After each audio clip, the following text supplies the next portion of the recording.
What if I told you that the person you see in the mirror every single morning is a complete and total stranger? We walk around with the arrogant assumption that our bodies are the perfect pinnacles of biological evolution. But in reality, we are just a walking collection of bugs, bad translations of old textbooks, and stubborn grandmother's tales. Today, we are going to dismantle 30 persistent myths about the human organism that make us all look incredibly foolish in the eyes of science. From the absurd rules of water consumption to the actual mechanics of your brain, we are tearing down the facade of your perceived reality. Get ready to have your ego bruised and your worldview shattered, because you are about to realize how little you actually know about your own hardware. Fact 1. It is the favorite catchphrase of sci-fi movies and motivational speakers, but the idea that we only use 10% of our brain is absolute biological nonsense. If you actually only use 10% of your brain, you would be effectively brain dead and unable to function on even the most basic level. Evolution is a ruthless accountant that does not tolerate wasted energy or useless tissue, especially in an organ as expensive as the brain.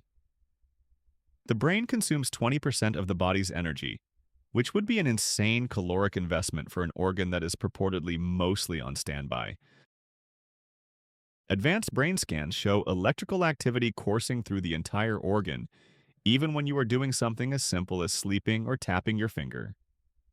There is no secret dormant area waiting to be unlocked by a magic pill or an expensive meditation retreat. Damage to even a tiny fraction of the brain can cause catastrophic loss of function, proving that every single part has a critical job to do. The myth likely persists because we confuse potential with capacity, hoping we have hidden superpowers just waiting to be unleashed. In reality, you use all of your brain, just not all at once, similar to how you do not use every light bulb in your house simultaneously. Nature would have selected against big heads and difficult childbirths if 90% of the contents were just biological packing peanuts. It is a comforting lie that suggests you have vast, untapped genius, but the truth is much harsher.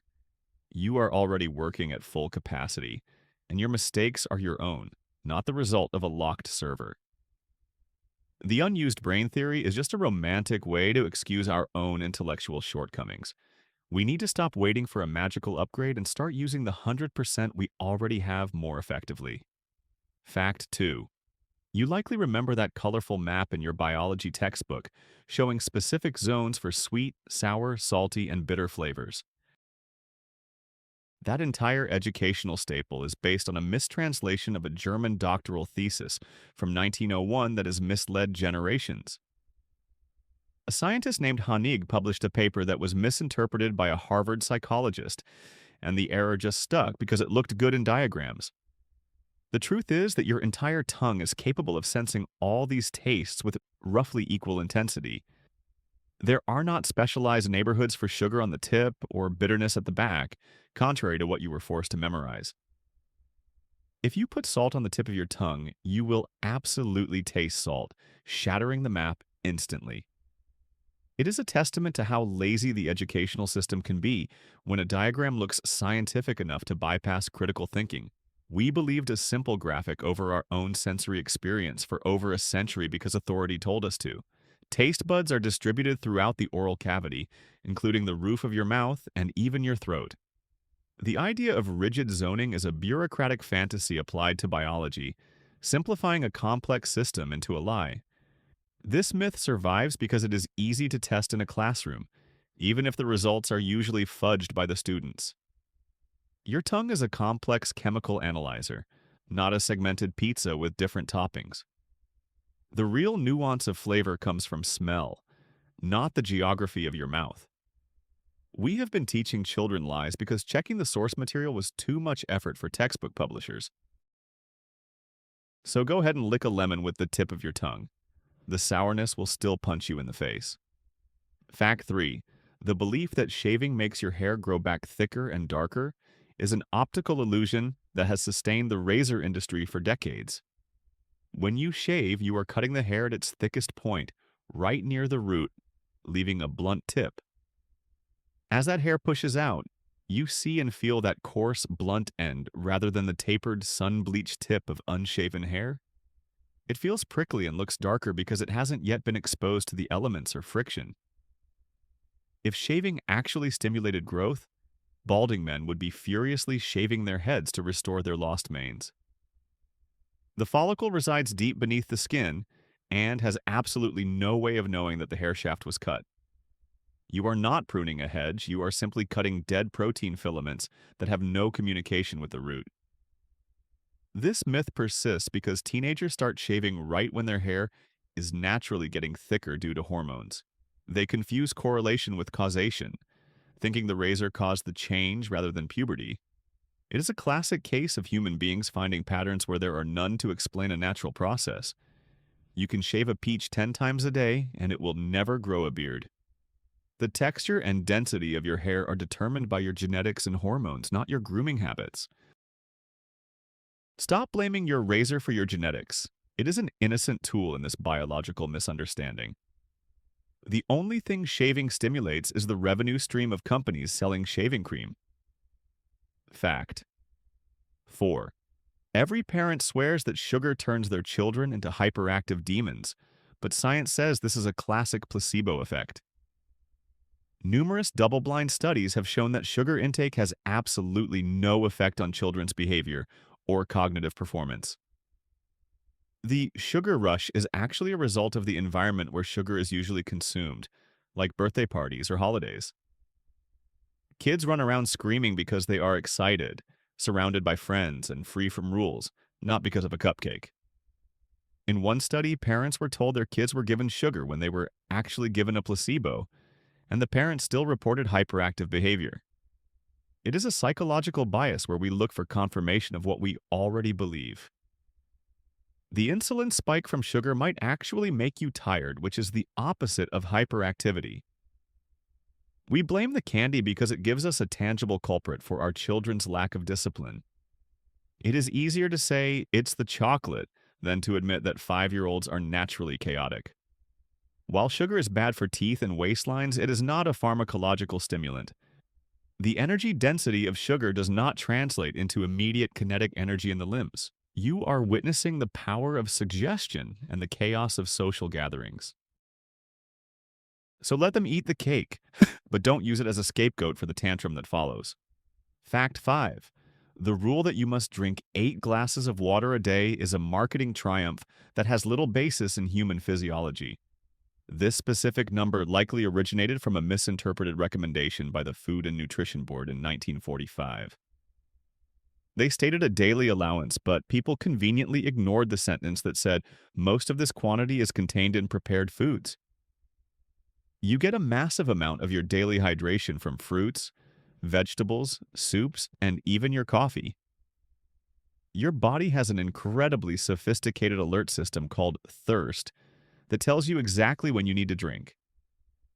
You do not need to carry a gallon jug around like it is a life support system in a desert. Overhydration can actually be dangerous, leading to a condition called hyponatremia, where your cells swell. The bottled water industry loves this myth because it turns a free resource into a lifestyle anxiety. Unless you are running a marathon or have kidney stones, your body manages its fluid balance just fine. The color of your urine is a better indicator than an arbitrary count of glasses. We have survived for millennia without tracking our fluid intake on smartphone apps. Trust your kidneys, they are much smarter than the influencer telling you to drink until you float. Stop drowning yourself in water just because a magazine told you it clears toxins. Fact 6. If you look at the veins in your wrist, they appear blue, leading to the Victorian myth that deoxygenated blood is blue. This has been perpetuated by diagrams in schools that use blue ink to distinguish veins from arteries. In reality, human blood is always red. It is bright red when oxygenated, and a dark, deep red when deoxygenated. The blue color is purely a trick of physics involving how light interacts with your skin. Shorter wavelengths of light, like blue, are scattered and reflected back to your eye, while red light penetrates deeper and is absorbed. If you were to cut a vein, the blood would come out dark red, never blue. The idea of blue blood nobility has nothing to do with biology and everything to do with pale skin. This is an example of how our eyes can deceive us and how we build false narratives to explain visual data. Even the blood in a suffocating person is still red, just a very dark purple-red shade. There is no blue liquid sloshing around inside you unless you are a horseshoe crab. We accept the visual lie because it is intuitive, even though it contradicts basic hematology. It is an optical filter effect, similar to why the sky looks blue even though space is black. Your blood does not change color like a mood ring based on its oxygen content. Fact 7. The image of the St. Bernard dog with a barrel of brandy around its neck is iconic, but alcohol is actually the worst thing for a freezing person. While a shot of whiskey makes you feel warm, it is actually accelerating your death by hypothermia. Alcohol is a vasodilator, meaning it causes your blood vessels to expand and bring blood to the surface of your skin. This makes your skin feel hot, which is why drunk people often take off their coats in winter. However, this process pulls heat away from your vital organs and radiates it out into the freezing air. You are essentially turning off your body's heat preservation system to warm up the radiator, venting your core temperature. The sensation of warmth is a lethal lie that masks the fact that your core is freezing faster. Sobriety preserves heat by constricting vessels and keeping the warm blood deep inside. The St. Bernard legend is a charming piece of folklore that would likely kill the avalanche victim. Shivering is your body's way of generating heat, and alcohol suppresses that reflex too. It is a double-edged sword that feels like a blanket but acts like an open window. So, if you are stranded in the snow, drink tea, not tequila. The warmth you feel from liquor is the heat leaving your body, waving goodbye as you freeze. Fact 8. It is a staple of horror movies and Gothic literature that hair and fingernails continue to grow after death. This gruesome detail adds a layer of terror to the grave, but it is entirely a biological impossibility.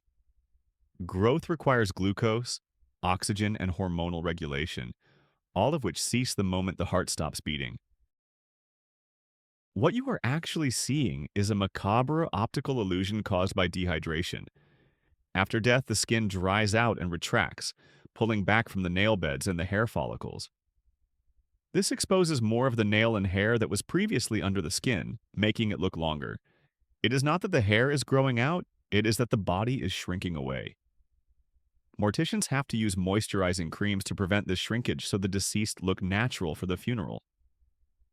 The idea that dead cells could continue to undergo mitosis without a blood supply is scientifically absurd.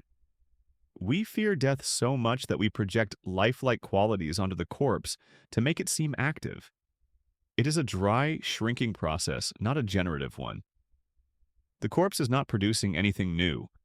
It is simply revealing what was already there. We have turned a simple process of desiccation into a supernatural phenomenon. Fact 9. Generations of children have been scolded for reading in the dark with the threat that they will go blind. While reading in dim light is difficult, it causes eye strain, not permanent damage to your vision. Your eye muscles have to work harder to focus, and you blink less, leading to dryness and a headache. However, this is a temporary condition that resolves itself as soon as you rest your eyes. It is similar to how your legs feel tired after a run. The running didn't break your legs, it just fatigued the muscles.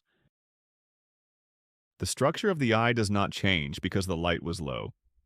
This myth likely originated from a desire to save on candles or electricity in the past. We confuse comfort with medical necessity, assuming that pain means damage. You might need glasses eventually, but that is due to genetics and aging, not your late-night reading habits. The human eye is incredibly adaptable and can function in a wide range of lighting conditions. You are not wearing out your retinas. You are just giving your ciliary muscles a workout. So go ahead and finish that chapter under the covers. The worst you will get is a headache. Stop treating your eyes like fragile porcelain.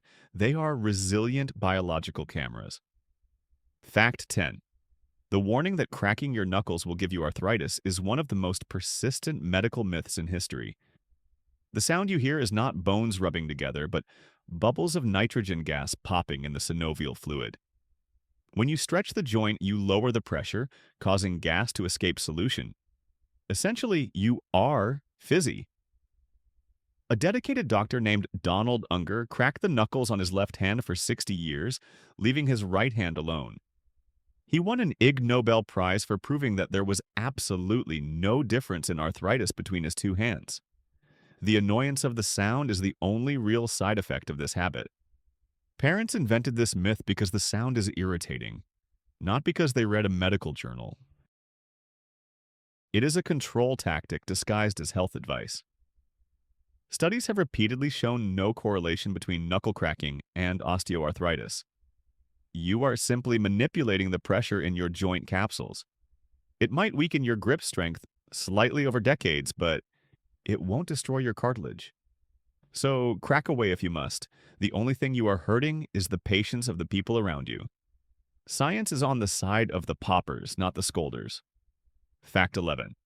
The diet industry loves the rule that you shouldn't eat after 6 p.m. because the food supposedly turns directly into fat. This suggests that your metabolism has a curfew and clocks out when the sun goes down. In reality, your body processes calories based on the total intake versus expenditure over a 24-hour period or longer. A calorie consumed at midnight is thermodynamically identical to a calorie consumed at noon. Your basal metabolic rate continues to burn energy while you sleep to keep your heart beating and lungs breathing. The reason late-night snacking leads to weight gain is usually because of what we eat, not when. We tend to choose ice cream and chips while watching TV, not steamed broccoli. It is a behavioral issue, not a metabolic switch that flips at twilight. If you work a night shift, your body adapts. It doesn't just store everything as fat because it's dark outside. Weight gain is a math problem, not a timing problem. This myth simplifies complex nutritional science into a rule that is easy to follow but technically wrong. You can eat a large dinner and lose weight if you are in a caloric deficit. Stop fearing the clock and start watching the portion size. Fact 12.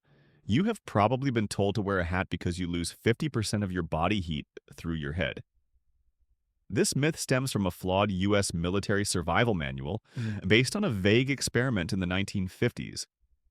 In the study, volunteers were dressed in Arctic survival suits but had no headgear, so naturally they lost heat from their heads. If they had worn hats but no pants, they would have lost most of their heat through their legs. The head only represents about 10% of your body's surface area. You lose heat from any part of your body that is exposed to the cold, with no special preference for the scalp. The face and head are just more sensitive to temperature changes, which makes us feel the cold more acutely there. Wearing a hat is a good idea, but it is not a magical heat retention cork. If this myth were true, you could go out in winter wearing nothing but a hat and be halfway warm. It is a misunderstanding of surface area and insulation mechanics. We prioritize the head because it is the seat of consciousness, so we assume it is the most important thermal zone. Cover everything up because your knees can freeze just as fast as your ears. Don't let bad military science dictate your winter fashion. Fact 13. There is a charming but false belief that your heart stops for a millisecond every time you sneeze.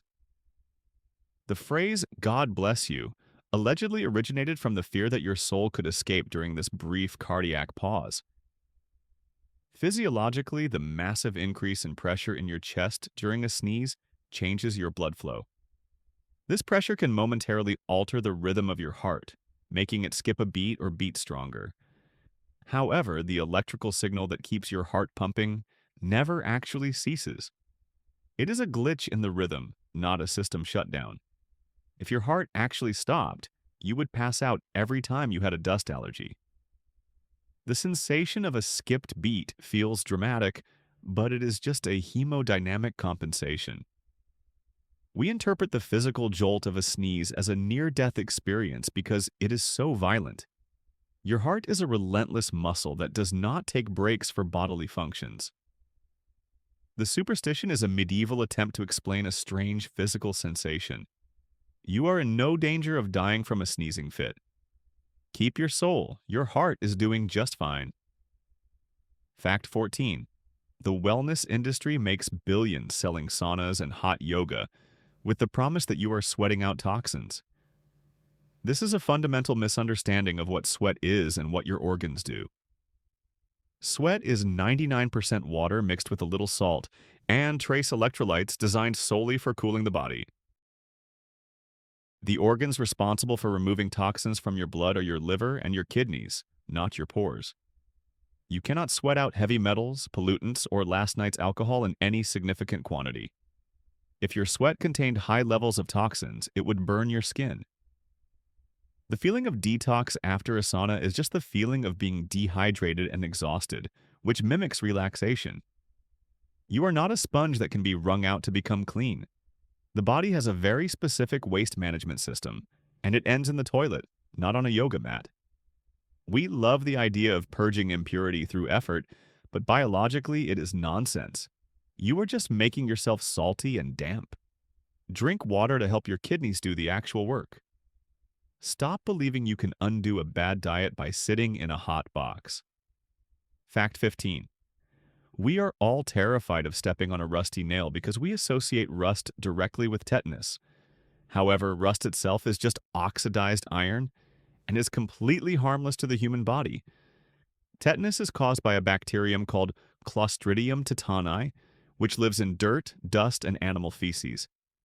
The rusty nail is dangerous only because it has been sitting outside in the dirt where the bacteria live.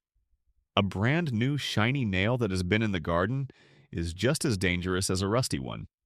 The rust provides a rough surface for the bacteria to hide in, but it is not the source of the disease. Deep puncture wounds are the real culprit because they push the bacteria deep into tissue where oxygen cannot reach them. We have demonized a chemical reaction, oxidation, instead of the actual pathogen. You can get tetanus from a rose thorn or a clean knife if the bacteria are present on your skin. The focus on rust distracts from the need for proper wound cleaning and vaccination. It is a classic case of fearing the visible sign of age rather than the invisible killer. Don't worry about the oxidation state of the metal. Worry about where it has been.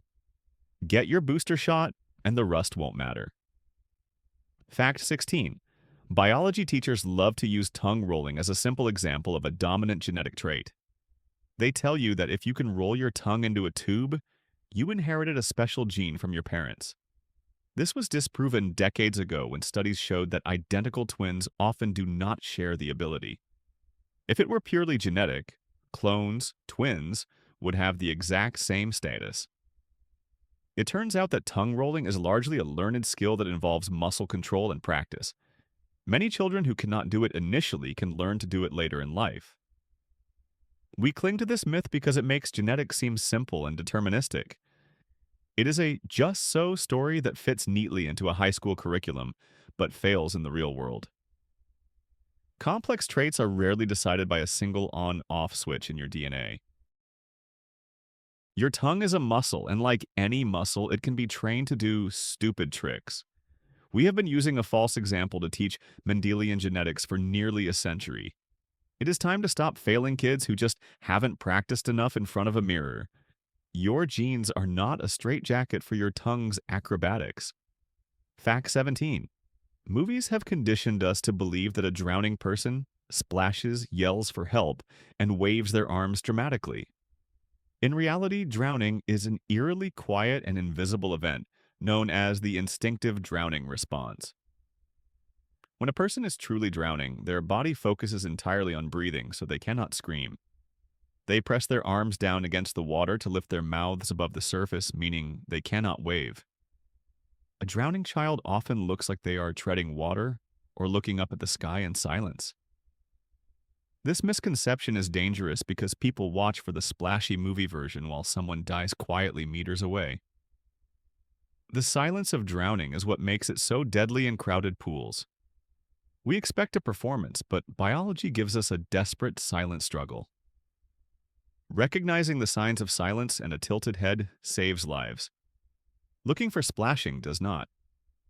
We need to unlearn the Hollywood version of death. Real emergencies are rarely as loud as sound effects make them seem. Watch the quiet ones. The loud ones are usually just playing. Fact 18. Every year, people refuse the flu shot, claiming that the vaccine actually gave them the flu. This is biologically impossible because the injected vaccine contains a dead virus that cannot replicate. The symptoms people feel, mild fever, aches, fatigue, are actually the immune system waking up and practicing. You are mistaking the fire drill for the actual fire. Furthermore, it takes 2 weeks for the vaccine to work, so if you get sick the next day, you were already infected. People are terrible at timing and attribute the illness to the most recent event. The flu people claim to get is often just a heavy cold or a different virus not covered by the shot. We blame the cure because the side effects resemble the disease. It is a classic post hoc ergo propter hoc logical fallacy. The vaccine triggers an immune response which feels like sickness, but it is actually the feeling of protection being built. You are not infected. You are just working out your defenses. Stop confusing the training soreness with the injury. Fact 19. Coffee drinkers have long been told that their habit causes dehydration because caffeine is a diuretic. While caffeine does prompt the kidneys to excrete sodium and water, the effect is mild. The amount of water in a cup of coffee is more than enough to offset the fluid loss caused by the caffeine. Studies show that regular coffee drinkers are just as hydrated as people who drink water. Your body develops a tolerance to the diuretic effect of caffeine very quickly. You would have to consume a massive amount of dry caffeine pills to actually dehydrate yourself. The liquid volume in your latte counts toward your daily fluid intake. This myth comes from old studies that looked at caffeine in isolation, not coffee as a beverage. We treat coffee like a vice that must be punished with dehydration. In reality, for many people, coffee is their primary source of hydration. You are not drying out into a husk. You are just peeing normally. Enjoy your morning brew without the guilt of water imbalance. Fact 20. We all heard the playground horror story that swallowed chewing gum sits in your stomach for 7 years. This was likely invented by parents who didn't want their kids choking or making a mess. In reality, your digestive system is a powerful muscular tube that moves everything along. While your stomach acid cannot break down the synthetic rubber base of the gum, it doesn't just sit there. It is pushed into the small intestine and eventually passed out of the body intact within a few days. Finding a piece of gum in a colonoscopy is extremely rare. It travels the same path as corn kernels or fiber that we cannot fully digest. The 7 years figure is entirely arbitrary and has no basis in medical fact.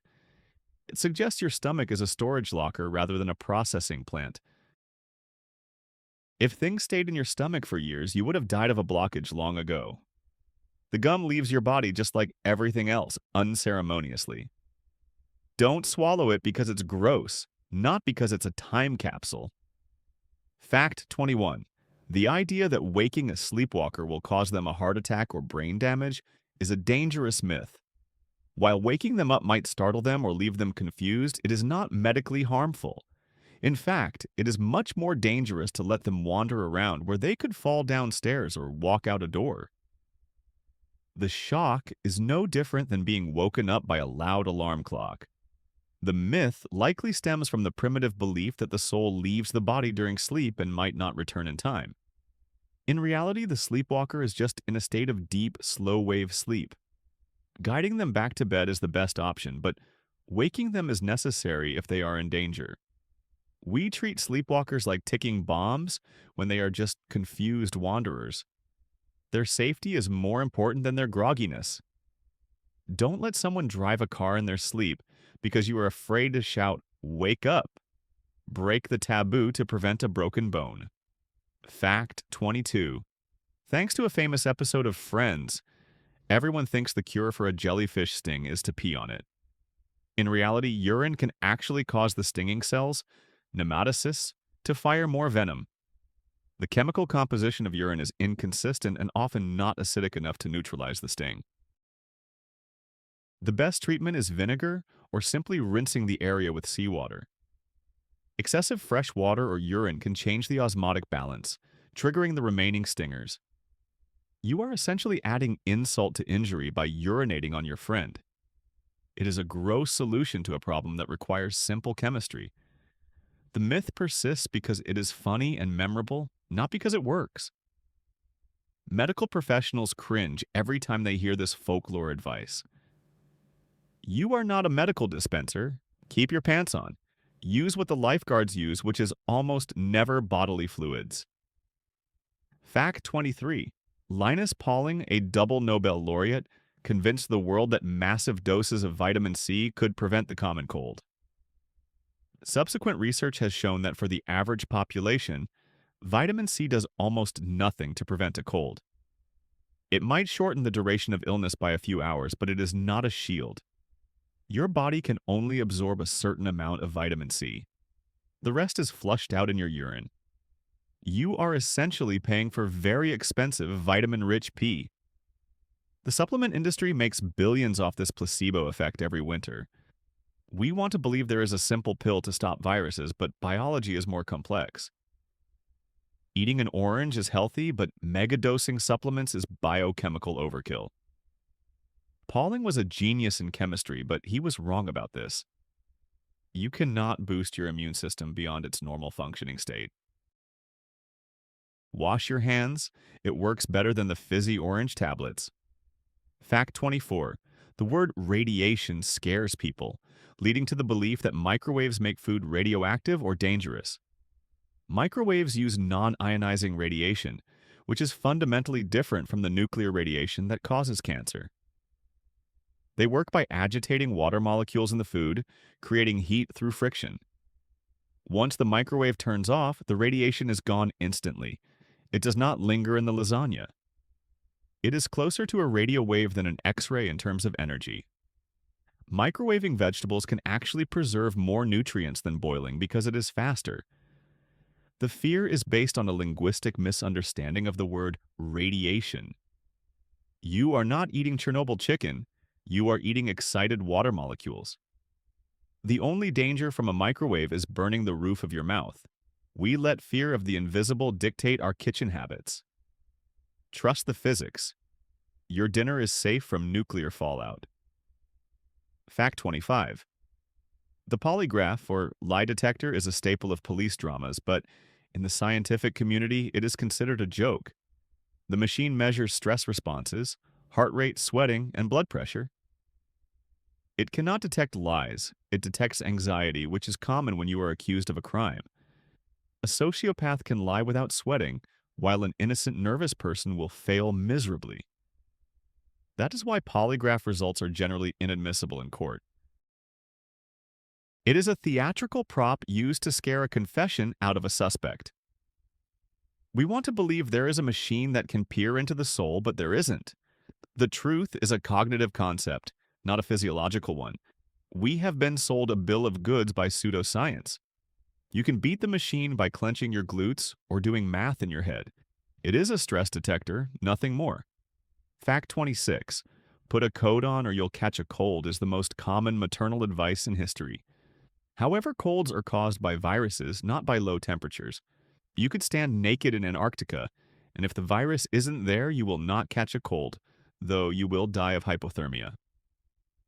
The reason we get sick in winter is that we crowd indoors where air circulation is poor and viruses spread easily. The cold air might dry out your nasal passages, making you slightly more vulnerable, but it doesn't generate the disease. We correlate the season with the sickness and blame the weather. It is a misunderstanding of germ theory. You catch a cold from your sneezing coworker, not from the drafty window. We focus on the temperature because it is something we can control.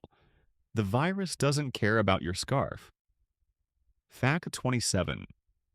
Bodybuilders and dieters often believe that muscle turns into fat if you stop working out. This is histologically impossible because muscle and fat are two completely different types of tissue. It is like saying wood turns into gold. One cannot alchemically transform into the other. When you stop exercising, your muscles atrophy, shrink due to disuse. Simultaneously, if you keep eating the same amount, you gain fat. The impression is that one turned into the other, but really one replaced the other in volume. It is a shift in body composition, not a biological transmutation. We use this myth to scare people into staying at the gym. Muscle cells and fat cells are distinct entities under a microscope. You are not melting your biceps into lard, you are just losing the definition and gaining padding. Fact 28. History is full of stories of people whose hair turned white overnight from sheer terror, Marie Antoinette syndrome. Biologically, hair that has already grown out is dead tissue and has no way to change color. The pigment is locked inside the keratin shaft and cannot be reabsorbed by the body. The only way for this to happen is a condition called alopecia areata, which causes pigmented hair to fall out preferentially.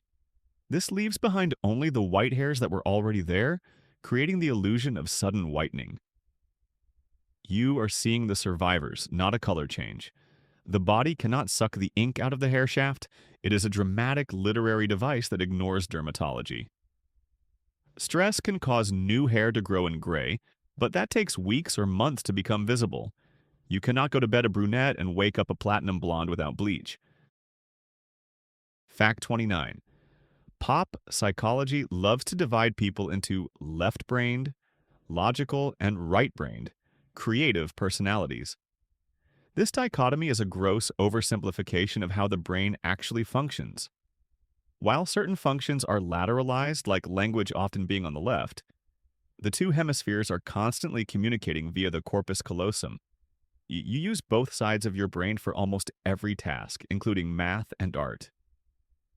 Creativity requires logical structure, and logic requires creative problem solving. Brain scans show a symphony of activity across both hemispheres during complex tasks. The personality quiz that tells you are right-brained is just a horoscope in disguise. We love to categorize ourselves to feel understood. You are not half a brain, you are a whole integrated system. Stop using neuroscience to excuse your bad math skills. Fact 30. Aristotle taught us that there are 5 senses: sight, hearing, smell, taste, and touch. In reality, neuroscientists estimate we have anywhere between 20 and 30 distinct senses. We have proprioception, knowing where your body parts are in space; thermoception, sensing temperature; nociception, sensing pain; and equilibrioception, balance. If you only had 5 senses, you would fall over every time you closed your eyes. We ignore these internal senses because they operate in the background. The 5 senses model is a kindergarten simplification of a complex sensory interface. Your body is constantly monitoring blood pressure, hunger, and CO2 levels. We are far more perceptive than we give ourselves credit for. We limit our understanding of the world by sticking to the ancient Greek list. You are a multisensory machine. Conclusion. So, do you feel like a sophisticated biological mechanism, or just a bag of outdated prejudices? Your body is infinitely smarter than you give it credit for, and it is certainly smarter than the marketers selling you expensive detox juices. We hope this session of anatomical debunking has cleared the cobwebs from your understanding of yourself. If you enjoyed having your reality shattered, make sure to like this content and subscribe for more truth bombs. Leave a comment below telling us which fact made you feel the most betrayed by your school teachers.